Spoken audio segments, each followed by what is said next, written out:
ছিল? আজকে আমাদের মেনলি কর্মসূচি ছিল আমাদের ফারাক্কা ব্লকের সোফাপুর গ্রামের মফিকুল ইসলাম ভাই, তিনি নবদ্বীপ ধামে যাচ্ছিলেন। তিনি নিজের জায়গায় বসেছিলেন। একজন মহিলা যার নাম সাইনি হাজরা, আমরা পরে থেকে জানতে পেরেছি, সে অযথায় আচমকা তাকে কেন আপনি আমার ছবি করছেন এই বলে তার গালে মাথায় চড় থাপ্পড় অশ্লীল চরম ভাষা ব্যবহার করে। এই অবস্থা দেখে আমরা চরমভাবে দুঃখিত। এই যে কুলাঙ্গার মহিলা একজন মুসলিম সেন্টিমেন্টে আঘাত দিয়েছে, আমরা তারই প্রতিবাদে আজকে আমরা গাজীনগর মহাদেবনগরের মানুষেরা, জনসাধারণেরা একত্রিত হয়েছি।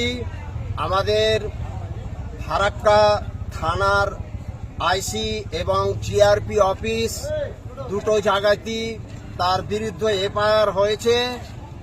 আমরা জিআরপি অফিস, ফারাক্কা থানা আইসির কাছে আমাদের গাজীনগর মহাদেবনগরের জনসাধারণের পক্ষ থেকে আবেদন, অবিলম্বে যেন তাকে অ্যারেস্ট করে তাকে উপযুক্ত যেন শাস্তি দেওয়া হয়, এই দাবিতে আমরা আজকে এই বিক্ষোভ প্রদর্শন করছি। এখানে মহাদেবনগর গাজীনগরের একেবারে মিডিল জায়গা, বর্তমানে ফুলবোনা ডেকে বলা হয়।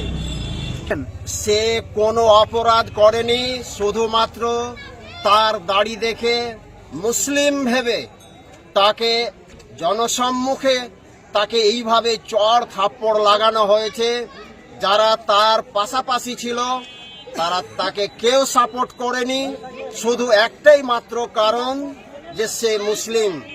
সেহেতু আমরা এই ভারতকে, বাংলাকে নয়, গোটা ভারতবর্ষকে ইংরেজের হাত থেকে ছিনিয়ে নিতে আমাদের মতো টুপি দাড়ি বালা যারা মৌলানা, যারা মানুষ, তারাই আজকে ইংরেজের হাত থেকে ভারতকে স্বাধীন করেছিল। আর আজকে আমাদের সম্পর্কে বিদ্বেষ ছড়িয়ে